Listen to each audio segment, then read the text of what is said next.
Polisi wakamata washukiwa 56 kwenye mzozo wa Kerusoy North. Polisi wakimsaka mbunge Alfred Mutai. Kenyans wataendelea na kazi zao. Wale wanataka watalete fujo watakabiliwa.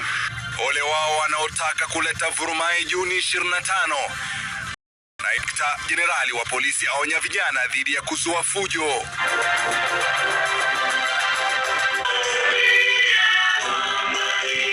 Mbunge na waziri wa zamani Gideon Konchela azikwa kwenye hafla iliyosheheni kumbukizi zake Kilgoris.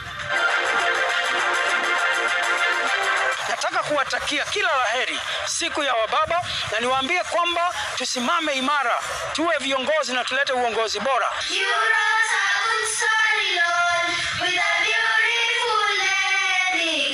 Na kina baba wanaotoa jukumu zito la ulezi washabikiwa kabla ya siku ya kina baba siku ya Jumapili.